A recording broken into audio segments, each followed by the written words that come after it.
देखो, अगर मान लो ये हार रहे और मोदी ही जीत रहे तो फिर तो बैलेट पेपर ही लाना चाहिए। जीते ही रहे ना भाई वो। नहीं जीत रहे। राहुल जी इसलिए नहीं बोलते हैं क्योंकि राहुल जी के ही तो पार्टी ने ईवीएम को लाया।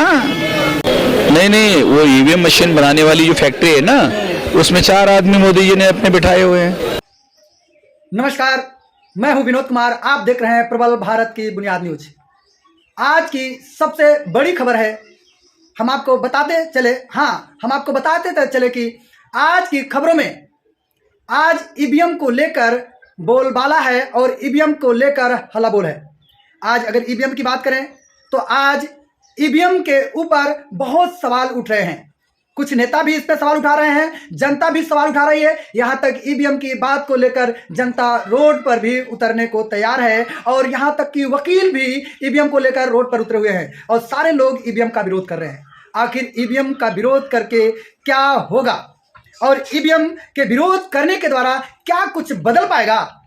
अगर बात करें तो ईवीएम की बात करें तो सुप्रीम कोर्ट में ईवीएम के फैसले पेंडिंग में है और यहां तक कि 8 मार्च तक सुप्रीम कोर्ट के पास फैसला लेने का समय है। यदि 8 मार्च तक ईवीएम का कुछ निर्णय नहीं हो पाया तो फिर क्या होगा? जनता की आस किस पर टिकी हुई है? आखिर जनता क्या चाहती है, लोग क्या चाहते हैं? आखिर ईवीएम के विरोध करने वाले प्रदर्शनकारी लोगों की क्या राय है? आखिर ईवीएम पर कितने हो पाएंगे लोग सफल? ऐसे ही हम आपको एक शख्स के बारे में बताने चल रहे हैं जो अपने परिचय के मोहताज नहीं, जबकि आप उन्हें जानते हैं कि वे भारत मुक्ति मोर्चा के अध्यक्ष हैं बावन मेश्राम जी। अगर बावन मेश्राम जी की बात करें, अगर ईवीएम पर कोई पहला सवाल उठाने वाला कोई लीडर है तो वे बावन मेश्राम जी हैं। बावन मेश्राम जी क्या कुछ कहा ईवीएम के बारे में भंडाफोड़ करके ईवीएम की चुनौती को लेकर जो फील्ड में जमीनी स्तर पर उतरे हैं और यहां तक कि उन्होंने ईवीएम के खिलाफ जो मोर्चा खोला है, अपने आंदोलन में लोगों को एक साथ लेकर ईवीएम को बैन कराने, ईवीएम को बंद कराने, वरन ईवीएम को तोड़ने की बात तक भी कह डाली है। यहां तक कि हम आपको बता दें कि लोगों के अंदर मीडिया पर अगर देखें, नेशनल मीडिया पर देखें, बहुत जोर से प्रचार हो रहा है, मोदी है तो मुमकिन है, मोदी की गारंटी है। आखिर मोदी मुमकिन है, मोदी की गारंटी है, ये किस बात पर? क्या देश और राष्ट्र हित की बात की गारंटी करता है या मोदी सिर्फ चुनाव जीतने की गारंटी? वास्तविक बात अगर हम कहें तो मोदी है तो मुमकिन है, मोदी है तो गारंटी है। जिस गारंटी की बात की जा रही है वो क्या है? आइए हम देखते हैं कि बावन मेश्राम ने उस गारंटी की क्या पोल खोली है। यदि मोदी को चुनाव जीतना है, बावन मेश्राम ने कहा, मोदी को मालूम है कि यदि बैलेट पेपर से चुनाव होगा तो मोदी हार जाएगा। बावन मेश्राम का चैलेंज मोदी को नहीं जीतने देंगे। आखिर इस चैलेंज के पीछे क्या राज है? इस चैलेंज के पीछे कौन है? किस भेष पर इस बात को कर रहे हैं बावन मेश्राम जी की मोदी को चुनाव नहीं जीतने देंगे? कितना है सच? आइए हम देखेंगे कि उनके बयान में क्या कुछ उन्होंने कहा है। यहां तक कि अगर बात करें तो बावन मेश्राम ने यह भी कहा है कि राहुल गांधी ईवीएम में इसलिए नहीं बोलते हैं क्योंकि ईवीएम को लाने वाले राहुल गांधी ही हैं। अगर ईवीएम को लाने वाले राहुल गांधी हैं, अपने पॉलिटिक्स और राजनीति को सिद्ध करने के लिए वो ईवीएम पर कभी सवाल नहीं उठाते। आखिर बहुत से लोग हैं, बहुत से नेता हैं, आखिर वो चुप क्यों हैं? जबकि वो ईवीएम पर सवाल नहीं उठा रहे हैं, राजनीतिक गलियारे में संघर्ष कर रहे हैं, लोगों से वादे कर रहे हैं, नेता फील्ड में उतरे हुए हैं, चुनाव जीतने के दावे ठोकते हैं। लेकिन बावन मेश्राम ने कहा कि जब तक ईवीएम है तब तक चुनाव किसी के लिए जीतना संभव नहीं है। अगर बात करें ओबीसी एससी एसटी की, तो ओबीसी एससी एसटी के पास सिर्फ वोट के सिवाय और उसके पास कुछ भी नहीं है। अगर उसके पास कुछ बचा है तो सिर्फ वोट बचा है और वोट के द्वारा यदि आज जनता अगर चाहती है कि अपने वोट को अपनी इच्छा के अनुसार, अपनी चॉइस के अनुसार वह किसी को देकर किसी को विजेता घोषित करती है, अपने मन के नेता को चुन सकती है, तो जब तक ईवीएम है तब तक मुमकिन नहीं है, क्योंकि जनता जिसे वोट देती है वोट उस तक पहुंचता नहीं है। बावन मेश्राम ने इस पर विरोध प्रदर्शन किया और विरोध में कहा है कि जनता अपने चॉइस वोटिंग नहीं कर पा रही है, क्योंकि जनता अपने वोट को जहां पहुंचाना चाहती है ईवीएम से वोट ट्रांसफर करके वह गैर कानूनी ढंग से, गलत तरीके से किसी दूसरे को वोट पहुंचा दिया जाता है। नेशनल मीडिया ईवीएम के मुद्दे को नहीं उठा रही है। सच है, अगर आज देखा जाए नेशनल मीडिया पर अगर छोटी सी बात हो जाती है तो छोटी सी बात को हवा में उछाल लिया जाता है, लेकिन ईवीएम के विरोध में एकदम नेशनल बात है, जबकि नेशनल बात को लेकर गोदी मीडिया चुप है। आप क्या कहते हैं गोदी मीडिया के बारे में? कितना है सच्चाई इसकी? जनता की क्या है राय? ईवीएम को पहली बार अगर किसी व्यक्ति ने जोड़ा है, ईवीएम को मनुस्मृति के समान रखा है बावन मेश्राम साहब ने। अगर बावन मेश्राम की हम बात करें तो बावन मेश्राम ने पूरी रीत से खुला चैलेंज कर दिया है, मोदी अब चुनाव नहीं जीत रहे हैं। मोदी चुनाव जीतने की बात करते हैं, ईवीएम के भरोसे एक बात का चैलेंज करते हैं कि वे चुनाव 400 के पार हैं। 400 के पार सीट जीतने का दावा जो ठोक रहे हैं मोदी जी, आखिर क्यों है ऐसा, कहां से ठोक रहे हैं, इसकी सारी पोल खोल बामन मेश्राम ने कर दी है। आइए हम दिखाते हैं बामन मेश्राम की कही हुई ये रिपोर्ट। वो ईवीएम मशीन बनाने वाली जो फैक्ट्री है ना, उसमें 4 आदमी मोदी जी ने अपने बिठाए हुए हैं। वो 4 आदमी ने उनको बोला, 4 आदमी ने उनको बोला आप 400 मत बोला करिए। कहा क्यों? 370 का हमने आंकड़ा फिक्स किया है। कहा कि 400 का क्यों नहीं? कहा कि 30 सीटें छोटे छोटे दलों को देना पड़ेगा ना, ताकि दुनिया वालों को भी लगे कि नहीं।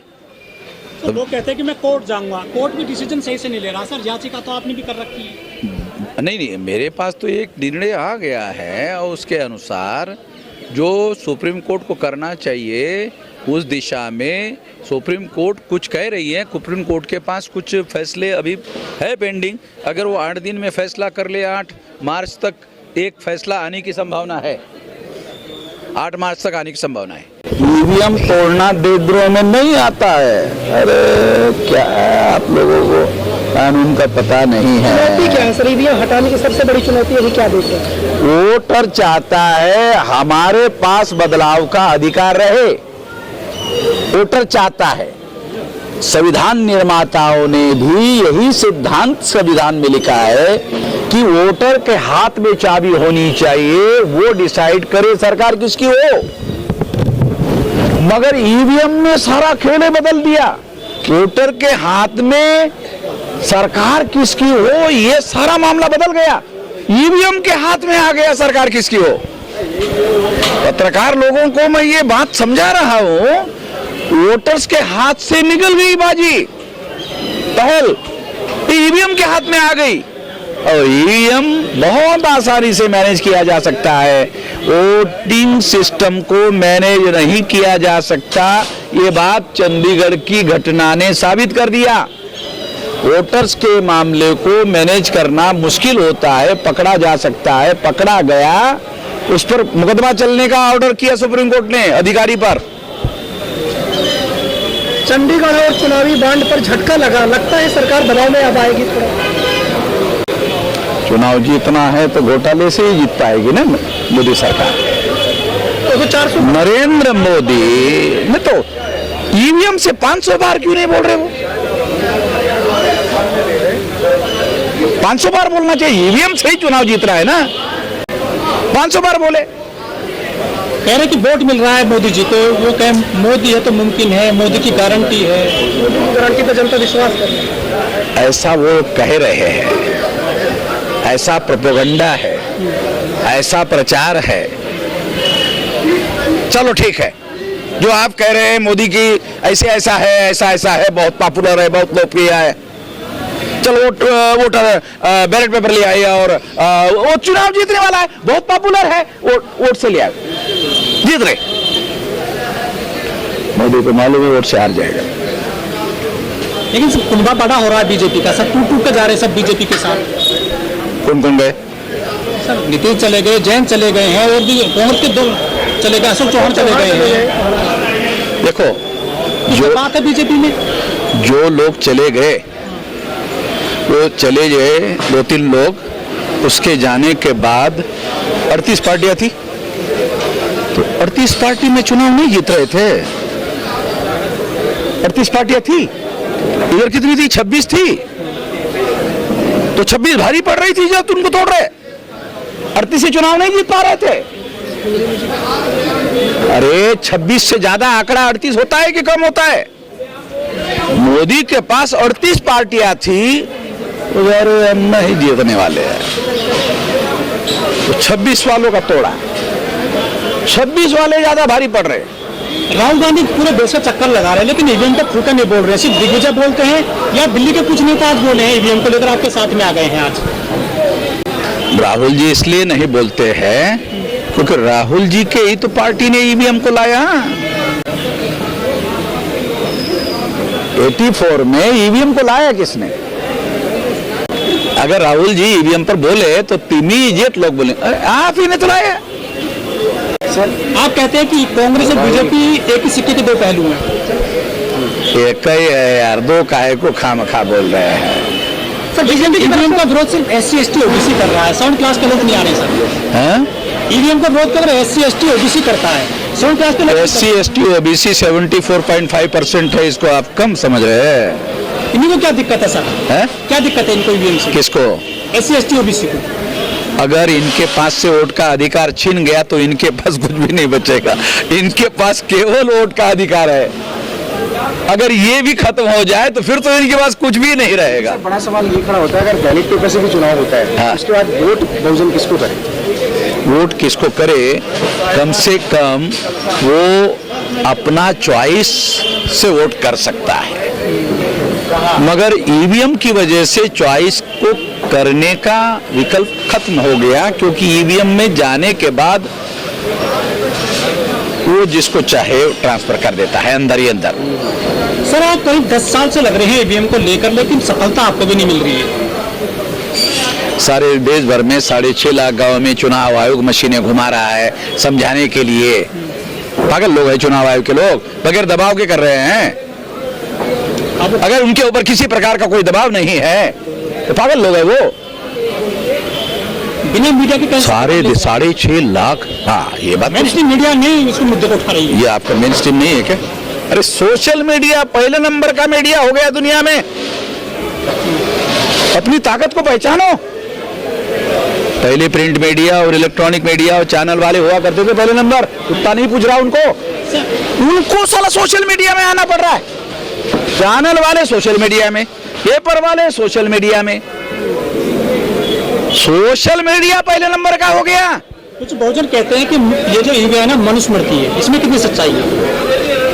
मैंने कहा था पहले, सर एक बात कही जा रही है कि ये लोग सबसे पहले मैंने कहा था। सर एक बात कही जा रही है कि 2024 से लोग हार रहे हैं, ईवीएम का बहाना इसलिए पहले से बना रहे हैं। देखो अगर मान लो ये हार रहे और मोदी ही जीत रहे तो फिर तो बैलेट पेपर ही लाना चाहिए।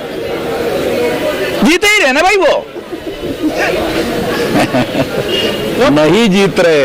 अरे हम लोकतंत्र में देखो 10 साल सरकार बनाने के बाद एक बहुत बड़ा फैक्टर डेवलप होता है, वो है एंटी इस्टेब्लिशमेंट सेंटिमेंट, जो किसी भी सरकार को बदलने का बड़ा कारण होता है। इससे मोदी बहुत ज्यादा परेशान है। इसको काउंटर करने के लिए ही 400 की बात कह रहे हैं, ताकि फ्लोटिंग जो 10% वोट है वो मोदी की तरफ डाइवर्ट हो जाए। ये कितना असल बात ये है कि एकदम एग्जिट कैसे बता देते हैं कि 400 पार जाएंगे? नेहरू जी की बराबरी कर रहे हैं क्या? जब चुनाव आते तभी आते हैं सर आपकी, पहले से क्यों नहीं कर रहे थे? 5 साल से ईवीएम के खिलाफ आंदोलन आप। मैं 18 साल 3-4 महीने की उम्र से तब से कर रहा हूँ। 625 जिलों में ऐसे पहुंच गया आंदोलन। तो मैं ऐसे अभी थोड़ी लड़ रहा हूँ। 625 जिलों में। कल की कॉल दी गई है लेकिन पुलिस ने अनुमति नहीं दी जंतर मंतर पर। देखो कल आप रहोगे सर? हम अपने नेताजी जो है हम उनका सपोर्ट कर रहे हैं। हम उनके सपोर्ट पे अलग अलग क्यों चल रहे हैं सर? आप सब सपोर्ट में हैं। अरे यार, हमने उनको कहा हमको सपोर्ट दे रहे, बोल रहे अलग अलग चल रहे। अरे तो आप कत्सु करते हैं, कोई कौन सा उल्टा पुल्टा सवाल पूछ रहे हैं? अभी 2024 के चुनाव में वो भी दिखेगी। आप हमेशा से कांग्रेस का विरोध करते रहे हैं और आज आपने मंच साझा किया कांग्रेस के साथ ही, तो क्या आप हमारी औकात होती अकेले बीजेपी को हरवाने की तो बिल्कुल भी नहीं करते, छुपा के रख रहे हैं। मतलब आप खुद ही ऐसे ही सच व निष्पक्ष खबरों को देखने के लिए हमारे वीडियो को लाइक, कमेंट, शेयर और सब्सक्राइब करें। आज के लिए बस इतना ही। नमस्कार।